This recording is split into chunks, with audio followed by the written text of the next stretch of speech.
Yo yo yo yo yo yo yo yo yo. Assalamualaikum warahmatullahi wabarakatuh kawan semua, teman-teman semua. Halo guys.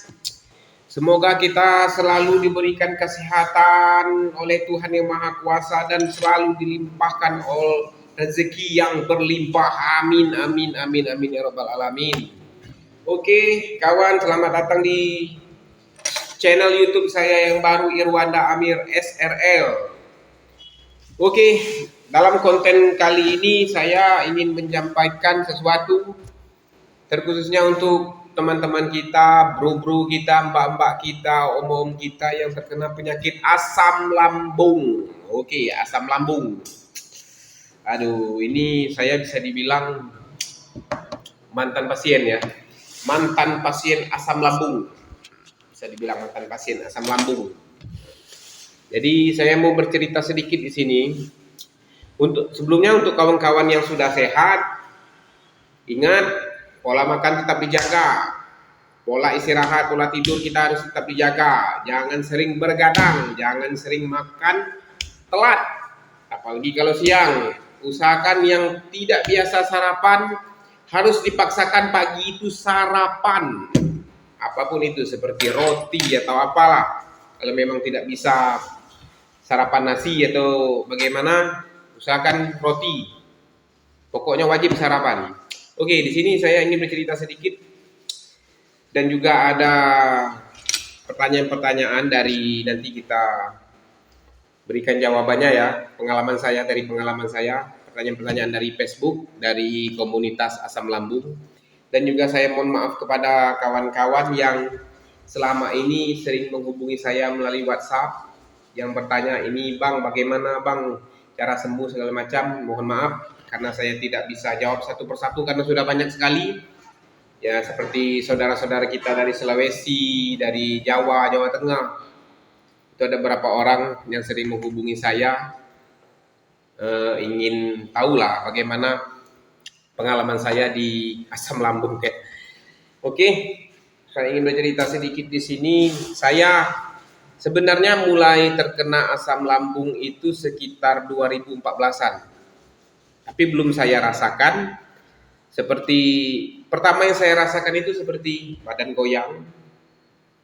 Wah, berdiri sebentar badan goyang, kepala bergoyang. Nah, tapi saya hiraukan, saya tetap melakukan aktivitas sehari-hari.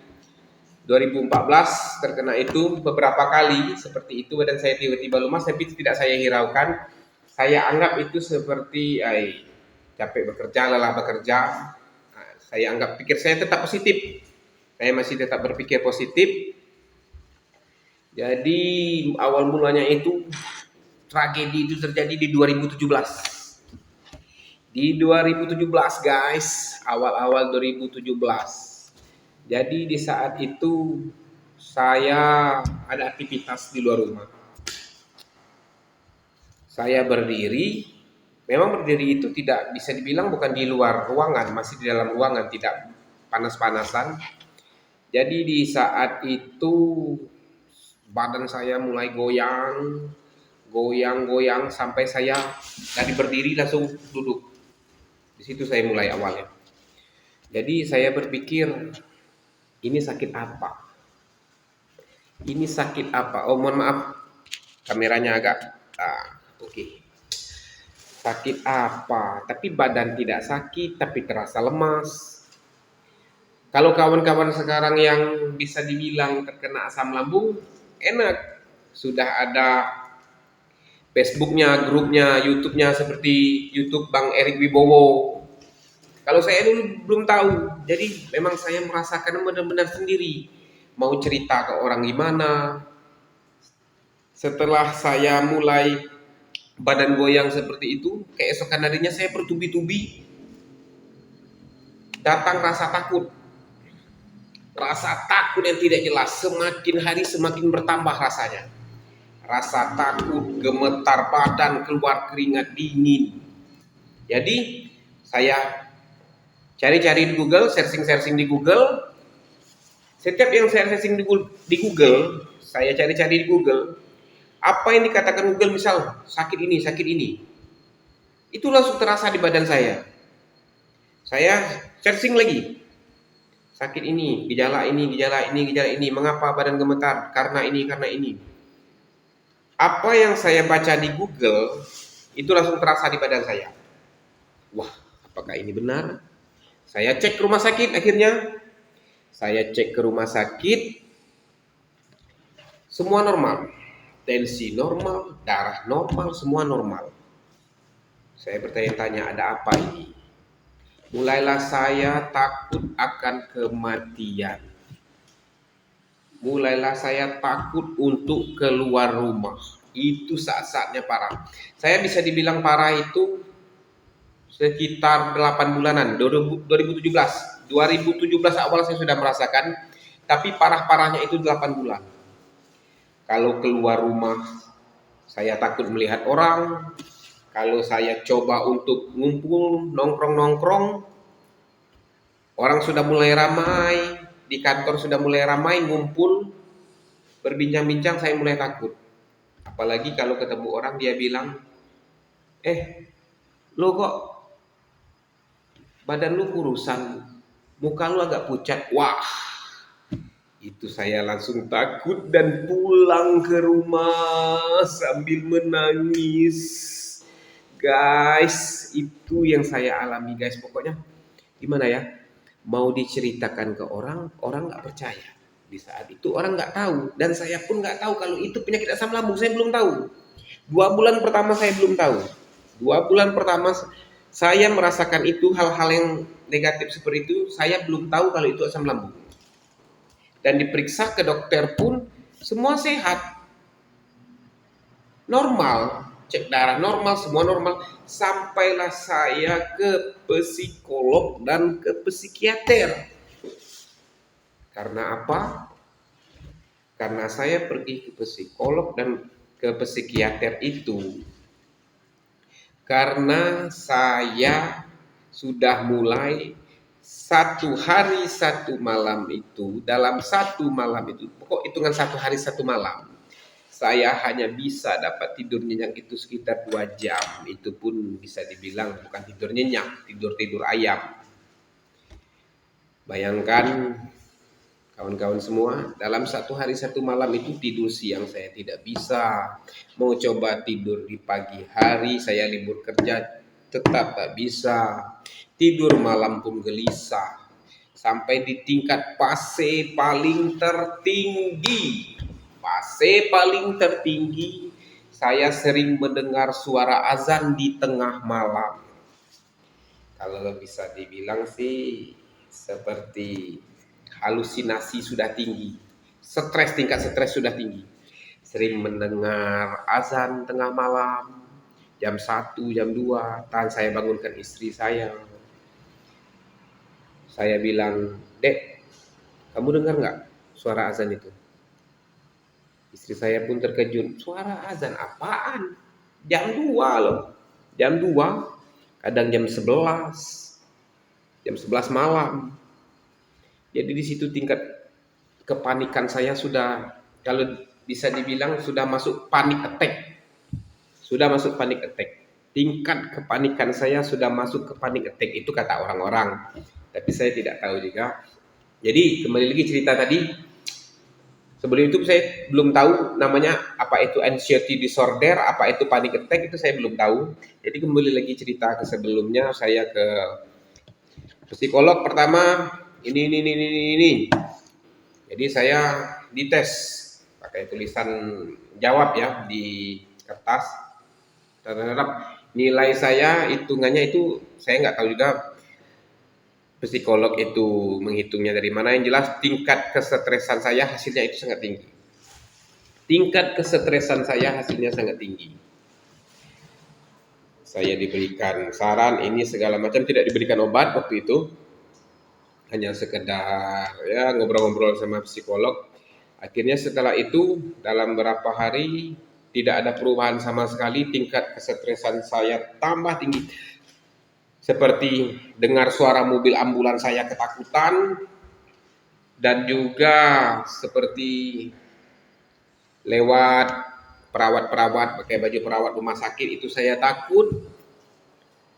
Jadi pokoknya Di masa-masa itu memang masa-masa saya bingung ini sebenarnya penyakitnya apa. Jadi saya scroll Facebook, maaf, YouTube. Saat itu saya bertemulah, sebelum itu saya sempat menjual HP.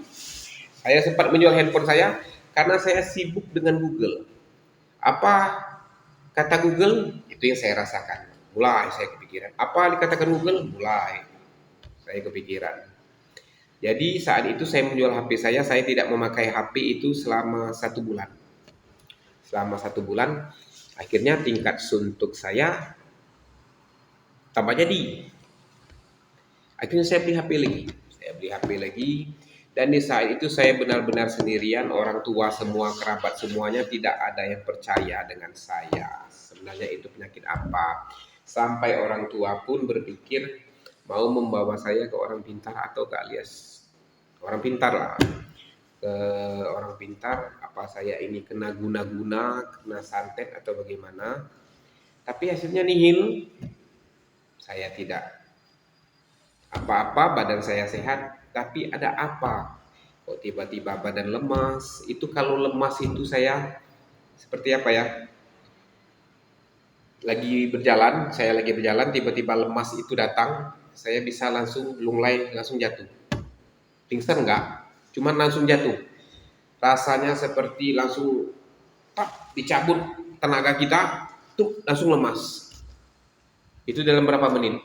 Sekitar 2 menit 3 menit baru saya coba berdiri, baru normal lagi. Saya sering merasakan itu. Jadi akhirnya saya beli HP baru. Saya scroll, mungkin mukjizat atau rezeki ya menunjukkan saya memang setelah itu saya hanya bisa meminta kepada Tuhan Yang Maha Kuasa. Saya selalu beribadah untuk minta petunjuk. Itu hikmahnya sebenarnya ya. Tuhan memberikan kita penyakit pasti ada suatu alasan. Entah itu hidayah buat kita, entah itu apa, kita tidak tahu, itu hanya rahasia Tuhan. Dan Tuhan memberikan penyakit, pasti Tuhan memberikan obat. Yakinlah itu. Yang jelas pasti Tuhan memberikan jalan.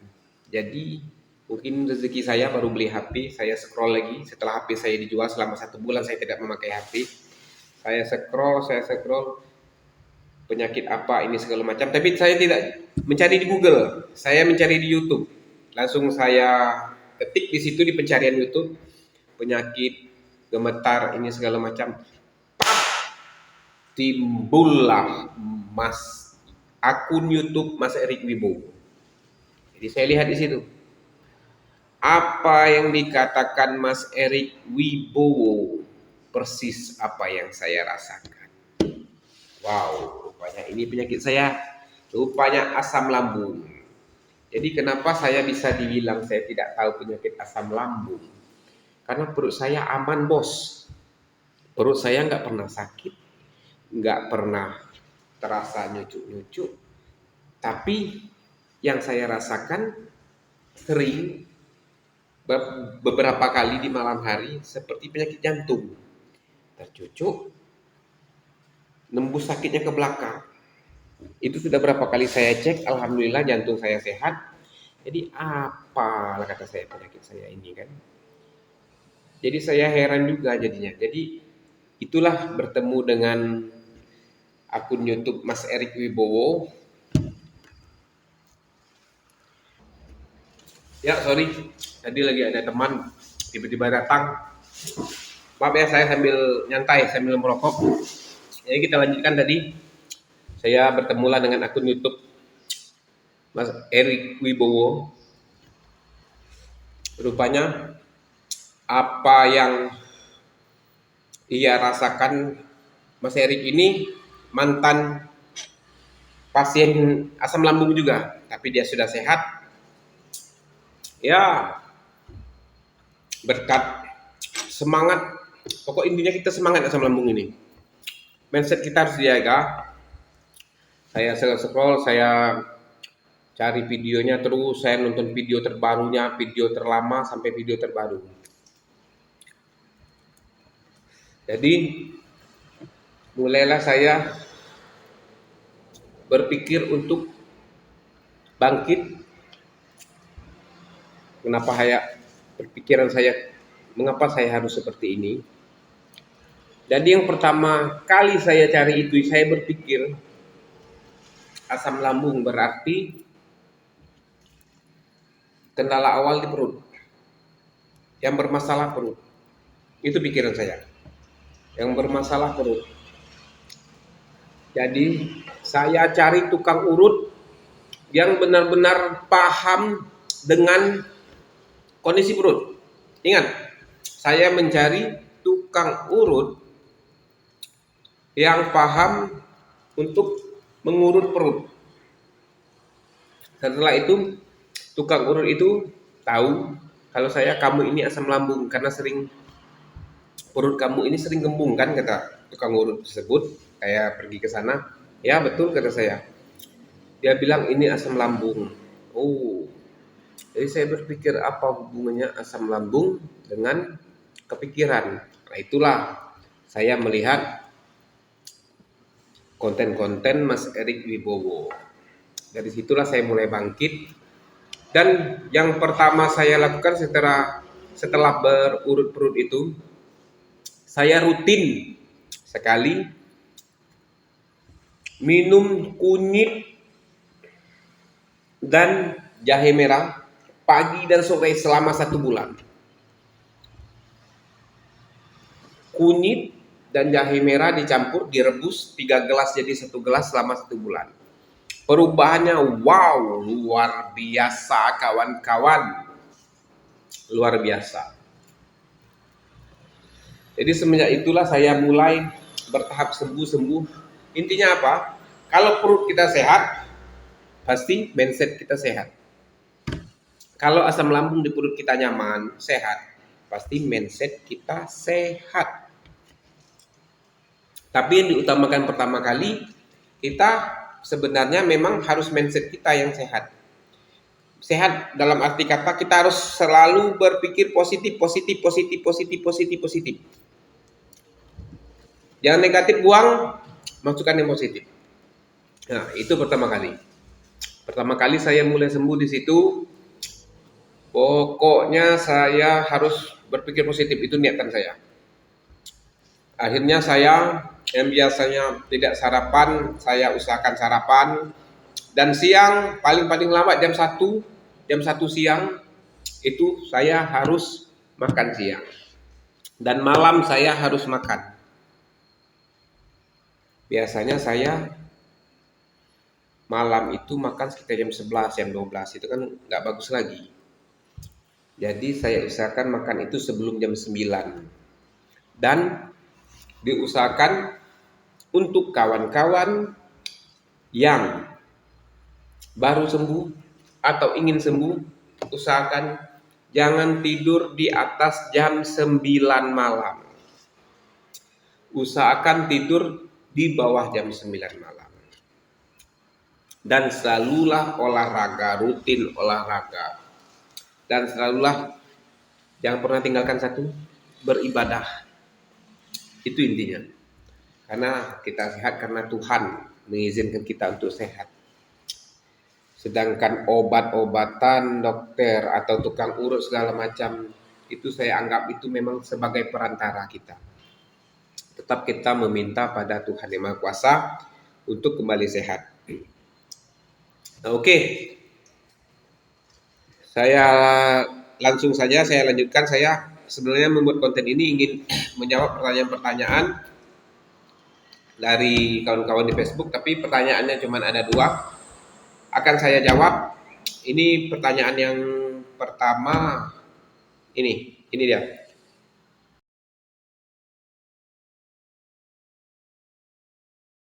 Ya, itu dari Mbak Zahida.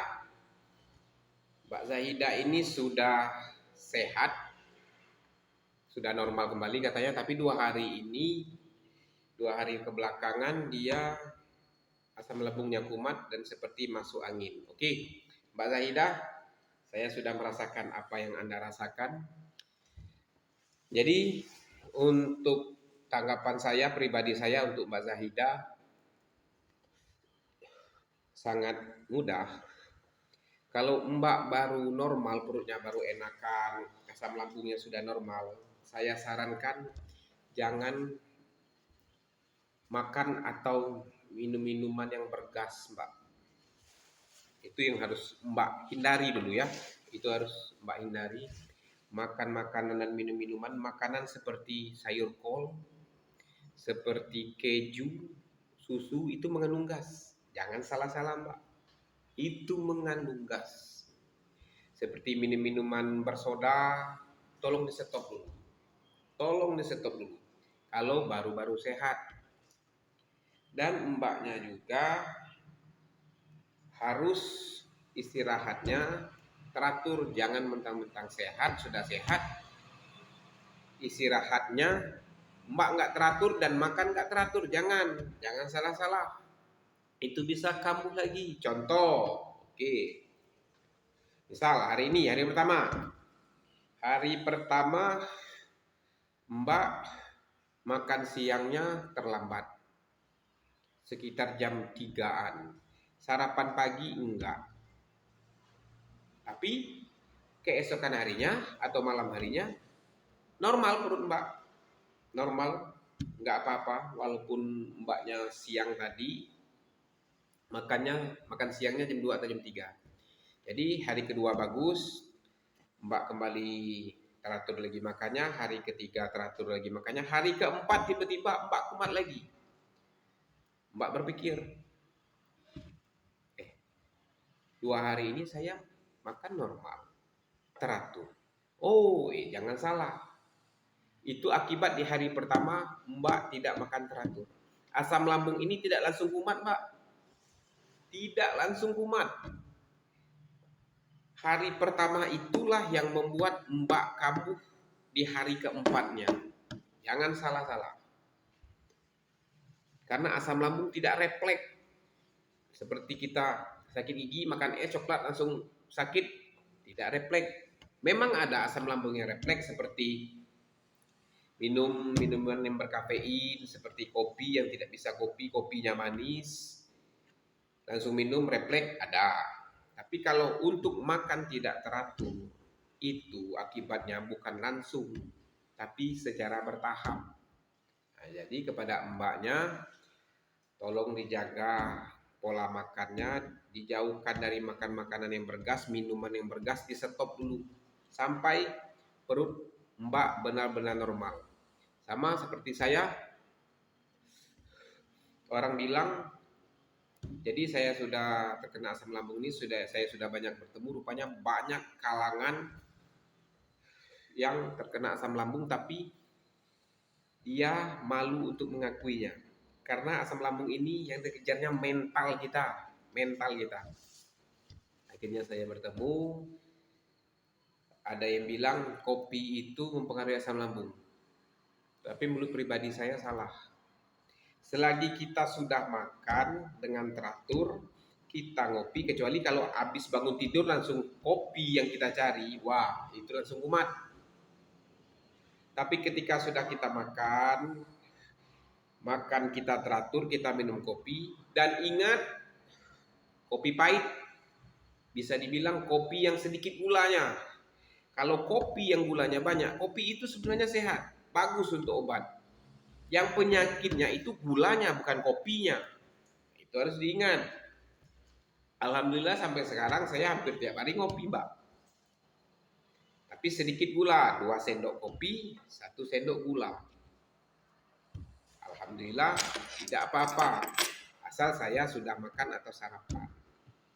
Oke, di situ mbak, untuk jawaban mbak, dikontrol, emosi dikontrol, pikiran dikontrol, makan harus dijaga. Seperti jenis keju dan susu saya bilang tadi, sayur kol, brokoli, itu termasuk mengandung gas. Kalau menurut saya, setahu saya, karena saya sudah pernah mencoba kol kumat.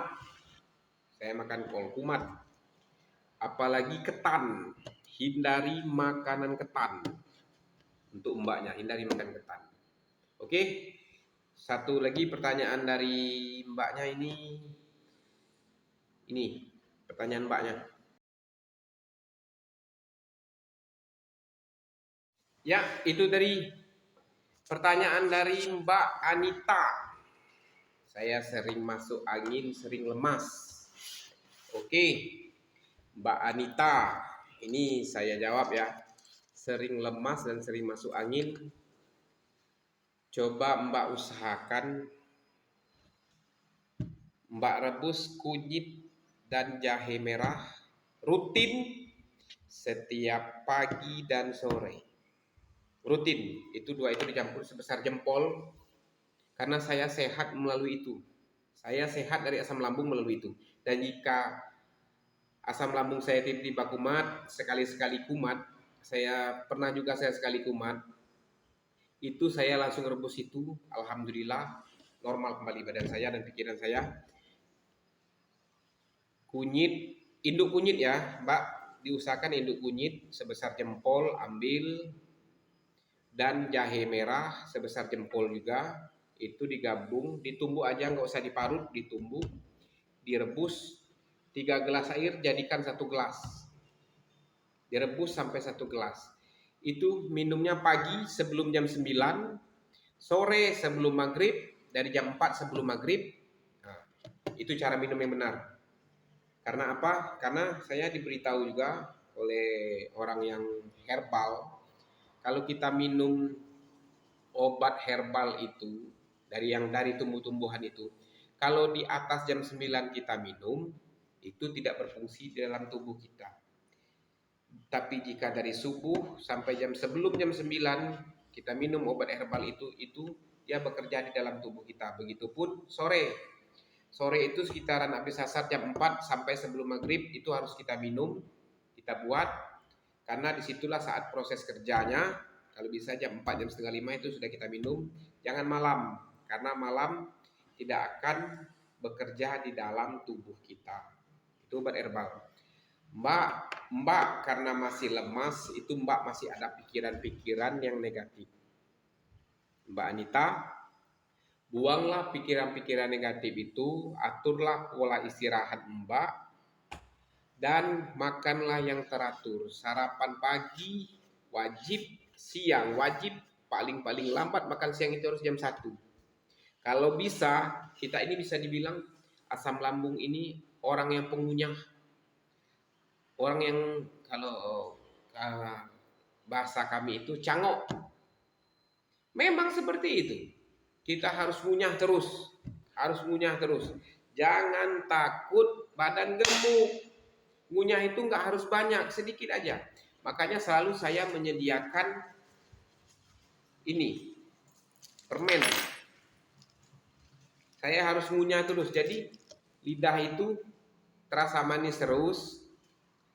Dan perut yang nggak enakan kalau saya makan permen jadi enak. Dan juga saya di tas saya masih menyediakan ini sampai saat ini, Pharmacrol Forte.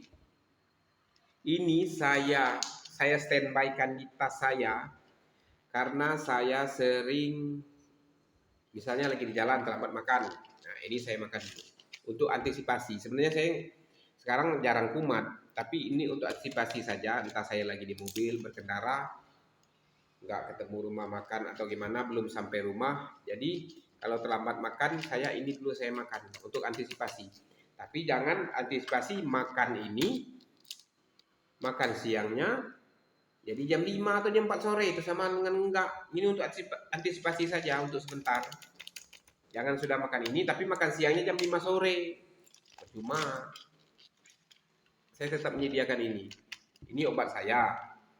Ini yang dari saya. Nggak tahu kalau mbaknya ada yang cocok, tapi saya hanya ini yang saya simpan untuk penanggulangan agar asam lambung saya tidak kumat. Tapi kalau memang sudah kumat, saya itu kunyit dan jahe merah saya rebus.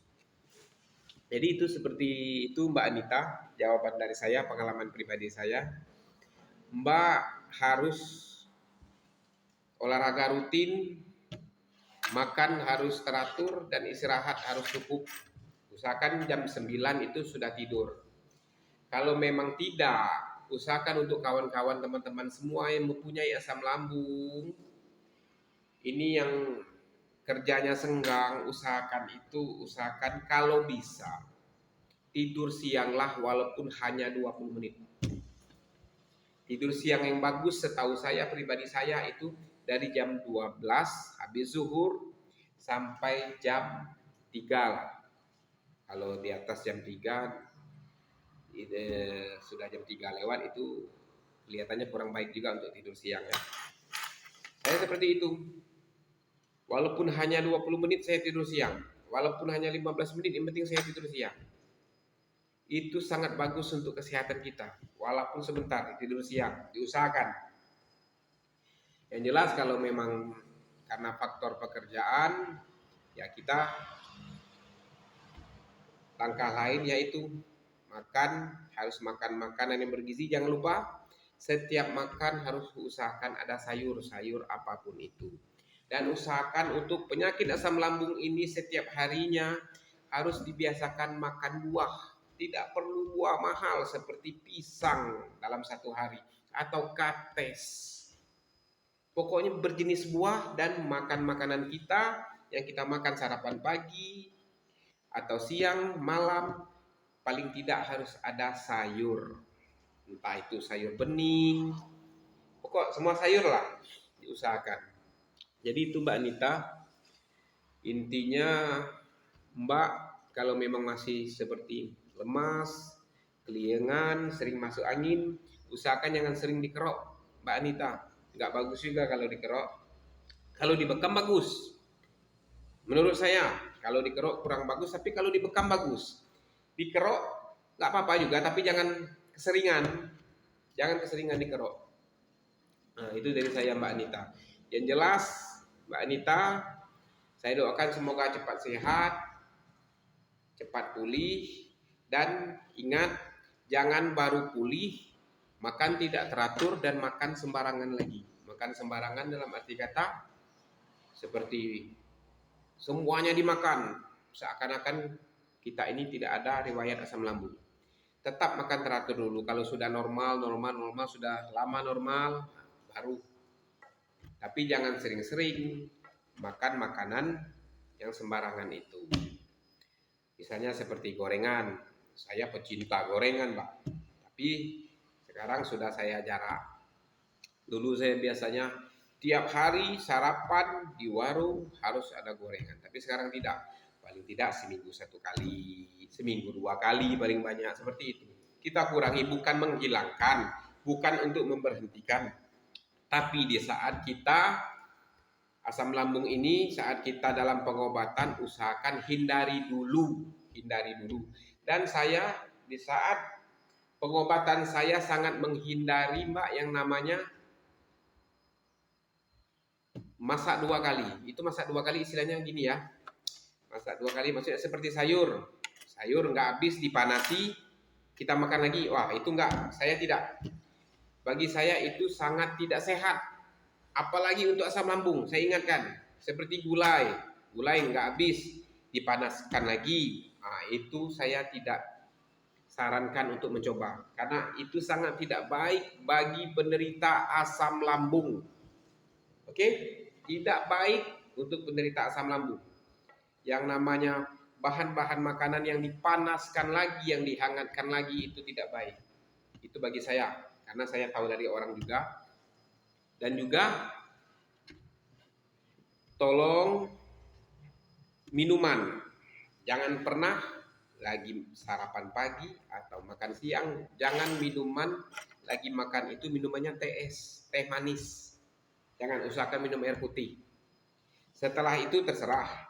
Setelah makan, beberapa menit setelah makan sudah minum air putih, minum es tehnya, tidak apa-apa. Tapi jangan di saat lagi makan nasi kita minum teh. Kata orang, teh itu bisa menyebabkan asam lambung. Sebenarnya teh tidak menyebabkan asam lambung kalau tidak kental.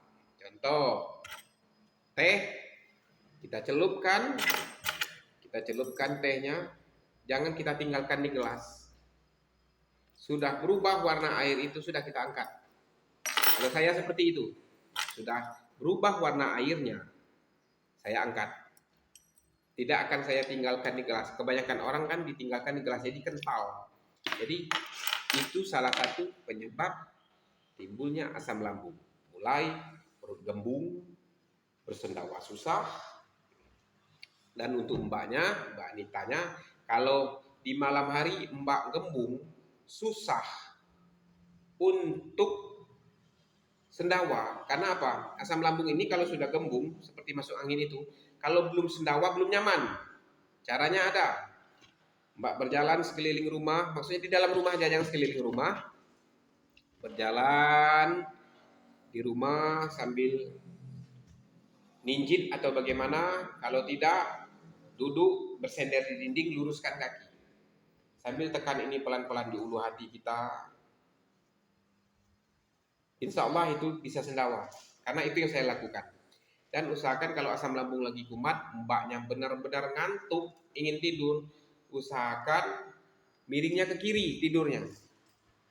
Karena pengalaman saya, kalau di saat asam lambung saya kumat, saya belum sendawa, tapi saya sudah sangat mengantuk sekali untuk tidur, sudah capek, saya miring ke kiri. Karena lebih nyaman perut saya di saat miring ke kiri. Nah, itu Mbak. Itu sebenarnya masih banyak pengalaman yang saya punya, tapi karena waktunya terbatas, mungkin di konten selanjutnya, di video selanjutnya saya akan membeberkan semuanya masalah asam lambung ini.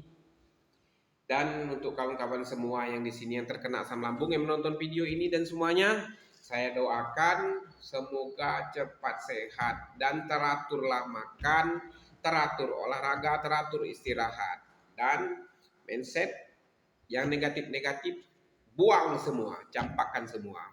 Selalu berpikir positif, selalu berpikir positif. Oke?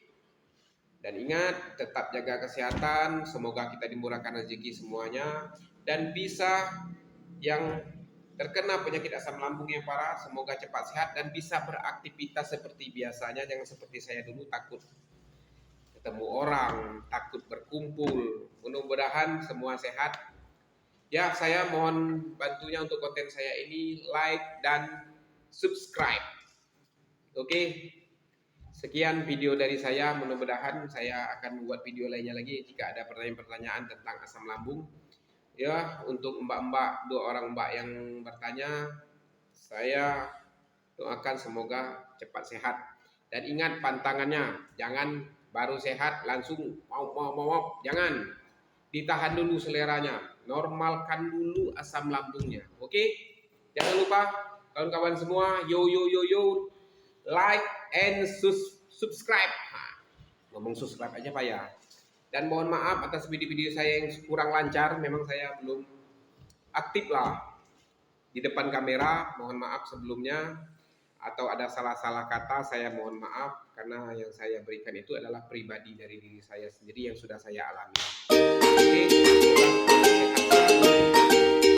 dan lancar rezeki. Jangan lupa like dan subscribe. Oke, bye. Salam damai. Bye.